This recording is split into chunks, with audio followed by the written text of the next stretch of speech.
Welcome to this explainer. You know that universal psychological trap, right? The one where you work incredibly hard, you finally get exactly what you wanted, but instead of feeling this sense of lasting happiness, you almost immediately feel empty again? We've all been there. Today we're unpacking the brilliant and maybe slightly sobering philosophy of Arthur Schopenhauer to understand exactly why our brains do this, and much more importantly, how we can actually escape that endless treadmill of always wanting more. It's actually fascinating what happens in your mind every time you get exactly what you wanted. Let's really sit with that for a second because it is just so incredibly relatable. At first, you're thrilled. You think, yes, I finally arrived. I finally got it. But after a surprisingly short amount of time, that feeling just kind of fades.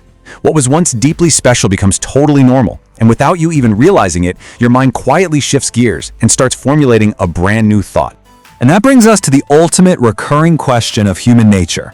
Okay, now what else? Or what's next? Why does this happen? Why can we chase something for literal years, finally get it, and still feel like something is missing? Well, Schopenhauer looked deeply into this. He realized that a massive part of our lives is entirely driven by wanting. We want money, love, success, respect, security, but the absolute second we get one, the mind just hops right to the next. We never truly arrive, because our brains are basically hardwired to always whisper, "Not yet." Think about how this plays out in real life. You chase a new job, dreaming that if you just get this role, your life will be perfectly set. You get it, and boom, you're thrilled. You feel important, you feel successful. But give it a few months, it becomes routine, and suddenly you're looking at the person above you, and now you want a promotion. You get that. But then you see someone else's salary, and suddenly you want to start your own business. It's this fast, rhythmic treadmill of desire. Look, there's absolutely nothing wrong with wanting to grow, but it becomes a psychological trap when every single new step becomes a strict condition for your peace of mind. Every time you reach the finish line moves. Okay, let's slow down for a second, because here is Schopenhauer's absolute truth bomb. Whenever you want something, it inherently means you feel like something is missing right now. When you say, "I want a new house," internally what you're really saying is, "The house I have right now is not enough." So the crucial point here is that desire doesn't just give you a goal to pursue. Desire actively trains you to be dissatisfied with your present reality. If your mind does this every single day, your entire life begins to look like one giant repair job. Because you're constantly trained to seek that next thing, everything around you becomes a project. The house needs changing, the job needs changing, the body needs changing, the salary needs a bump. Even your friends need to be better. Your life essentially becomes one massive, exhausting to-do list. And the most dangerous part of all this, you turn yourself into an incomplete project that always needs fixing. This constant state of lack is exactly why so many of us can't just sit in silence. The moment things are quiet, we reach right for our phones to find a new desire to chase, just to temporarily cure that anxiety of feeling incomplete. But there's a massive realization waiting for us if we look just a bit deeper, a real paradigm shift. We rarely actually want the physical objects we're chasing. We want the state of being, or the feeling that we believe that object is going to give us. Think about how this breaks down psychologically. You might say your literal surface want is money, but your deep inner need, that's actually security. Or you chase fame when what you truly crave is just validation. You might intensely want a relationship, but actually you're just trying to mask a really deep fear of loneliness. We chase success, but we're really just searching for self-worth. If you don't understand your inner needs, you're going to spend your whole life using external things to try and fill them. Money can give you a safety net, sure, but it can't guarantee you'll never feel fear. A relationship offers closeness, but it's not going to magically cure all your insecurities. The external things are never the whole shebang. And unfortunately, the modern world acts like rocket fuel for this deep dissatisfaction.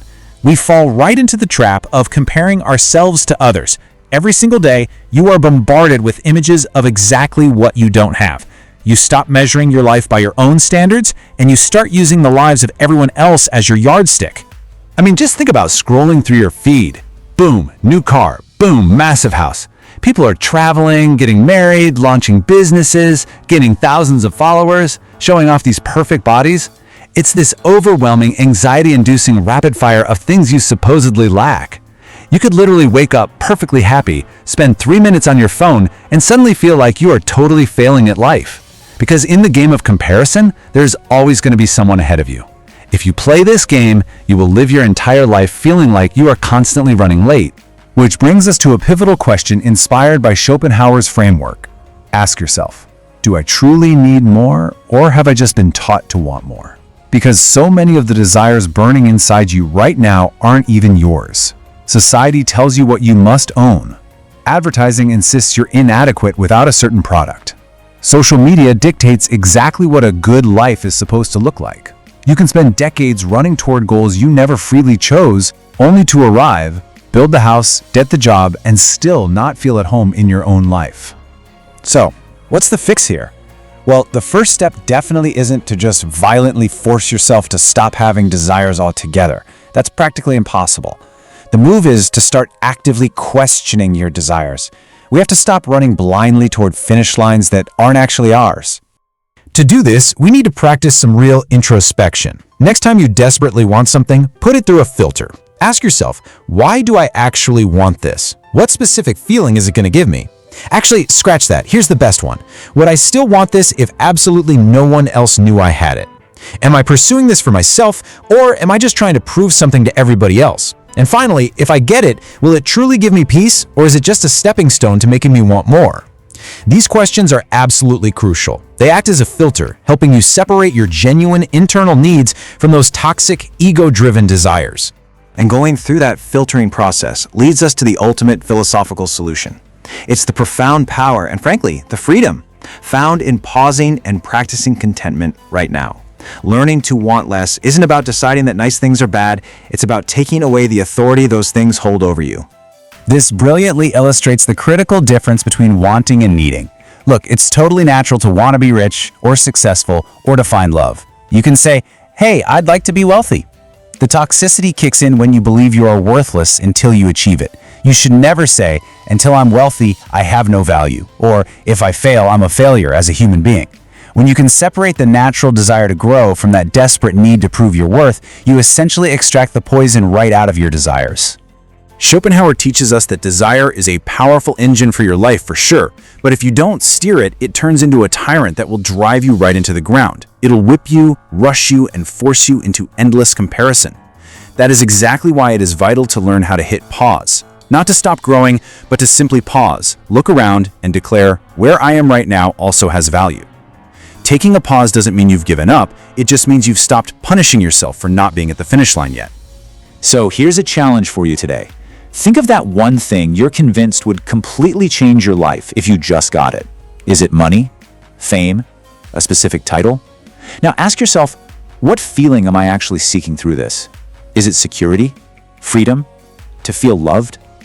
Once you identify that feeling, ask the hardest question of all. Is there a way to build that feeling internally, right now, without relying on that external achievement? Because sometimes what you need isn't a new object or a status upgrade. Sometimes you literally just need to rest. You need to stop comparing. You need to stop punishing yourself. You need to appreciate the reality you currently occupy. Contentment isn't weakness. Contentment is the immense, quiet strength to say, I will continue to grow, but I will not hate myself because I haven't arrived yet. It's about having dreams without becoming a slave to those dreams. So the absolutely crucial takeaway here is this: do not give desire the authority to dictate whether your life is worth enjoying today.